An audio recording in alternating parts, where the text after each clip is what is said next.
Hi there, it's Matt, and I want to talk to you today about jobs to be done. So here's a super quick background. The term jobs to be done, that popped up back in 2003 in a book by Clay Christensen. And the broad idea in jobs to be done is that you care about the outcome more than, say, the tool itself.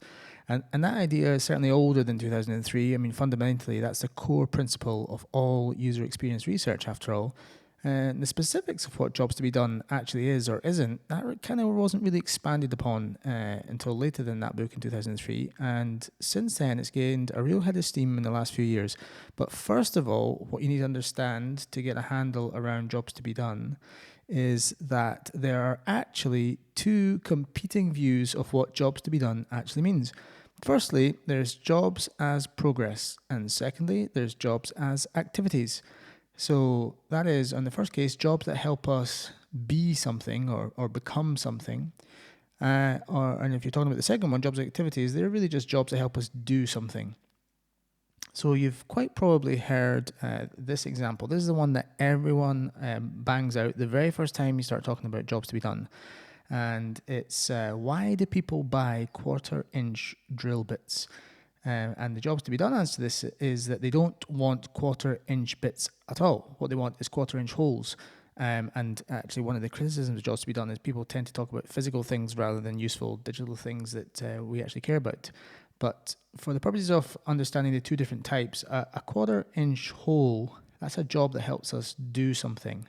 It's a job as an activity, basically a use case.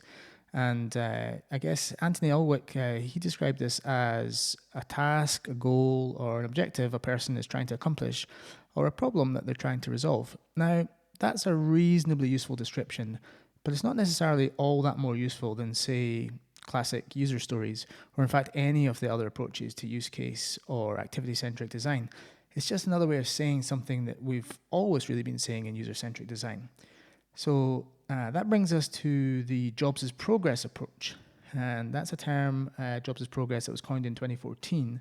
And it replaces this idea that customers want outcomes with a concept that customers want progress.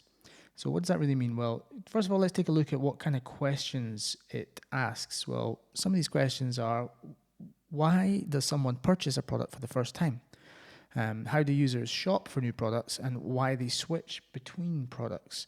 And the kind of underlying kernel of this idea is that a job to be done describes a motivation to go from a current state of being to some future desired state by making some change and making some progress, right? So this future state, that's something I want to be. It's not something I want to do. So that's the kind of difference between, jobs to be done in terms of what you do and jobs to be done in terms of what you want to be. And to go back to the original definition, it's the jobs to be done as progress, something I want to become, versus just a job as an activity. So the point is, people just really don't care about the tool at all. They only care about the change that they want to make to themselves. Like, for example, going back to our drill bit, like being a more organized person by having a shelf to put stuff on. I don't care about some interim outcome in the world, like a hole in my wall where I can put up a bracket. That's just not particularly important to me. So enough already about this distinction. You get the point. There are two views, jobs as activities and jobs as progress. And I subscribe to the jobs as progress approach. So bring this back to why I'm even talking about this. I decided it'd be useful to do some basic research into product managers and their jobs as progress to be done. So I put a questionnaire out on Typeform. Bish bash bosh, put a Typeform questionnaire together. And I got some responses, and there were some standard market research type questions, but I also slipped in 3 jobs as progress questions, which I thought would be interesting to cover here. So this is what I learned. So the first one I asked was this question: thinking about your company. Think about how your company used to capture features and requirements before adopting the current approach. Can you remember how well that was working, and what motivated you to change to the new approach? So, in other words, what progress were you trying to make when you last switched product? Why did you purchase a product in the first place? Now, the reason I'm asking this question, I accept this is not a good question. It's too big. It's kind of badly put together. But the point of this question is, when it comes to digital products, it's quite hard. If you're thinking about when I last changed my mattress on my bed, which is the other example people always use, I can probably remember it was quite a big deal Whereas when you're thinking about when I bought this tool or when my company adopted this tool, I can't necessarily bring that back to mind. So you have to do some work in order to try and understand the motivations that were in your head at that time. And that is what this question is trying to get at. So what amazing insight did I get? Well, a bit of a mixed bag. And if I'm honest, not so much a mixed bag as an empty bag. But most people said, well, we've always done it the same way. So basically, that's a pointless question. And of the rest, it was, they kind of talked about moving from having no tool to moving to something that was well aligned with their agile process. So if I was being generous, I might say getting organized for agile was the driver. Let's move on. The next question I asked, which is a better one, it's actually the best question I asked. Which situations as a product manager do you find yourself in that causes you anxiety about the scope of a release? So in other words, what would trigger you to want to be less anxious and therefore switch to a new product that creates this less anxious state? So it's what you want to make progress to be less anxious. What would motivate you to do that? So the biggest thing people said was scope creep. So other suggestions, keeping sprints locked down, tracking everything. But I like this scope creep concern because it's also my biggest concern when I'm building software in the agency in BMO. And I get the sense that solving it would be it'd be a real painkiller rather than just a vitamin for these product managers. In other words, it's not just a nice to have. It actually takes away something that's quite painful for them. So that was the second one. And finally, I asked, what frustrates you most about your current approach to managing features and requirements? In other words, what is it about your current state, other than maybe anxiety, that you might want to change? So the kind of answers I got there was, well, it's hard to keep track of requirements in multiple places. Also, there's poor coordination and communication. We've got feature overload and decisions get changed.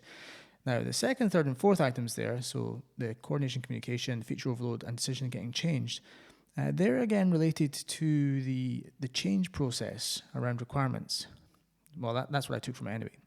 So what do these answers actually tell me? What's my conclusions? Well, they tell me a couple of things. Firstly, no one really mentioned at all much to do with coming up with and choosing ideas to put into the product. No anxiety at all about that. Not a current frustration. And I'm a little surprised that they aren't more concerned about, say, prioritization. But, hey, that's why you do the research. So I'm going to just take that, a small sample size, but I'm going to take that as not something that's really keeping them awake at night. And secondly, everyone talked about the process of taking the stuff they've actually chosen to do and getting it built without shifting the goalposts. So scope creep, decisions changing, that's the place where they feel the pain, really.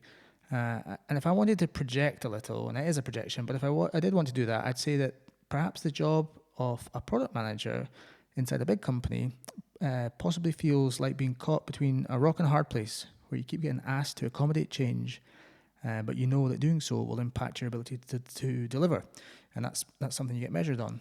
And in fact, that's probably, I guess that's the ultimate conundrum that Agile is supposed to solve for development teams. But perhaps it hasn't translated quite as well for the custodians of the release scope, the product managers. The very nature of agile development in a non-agile business environment probably leaves product managers as this connecting layer.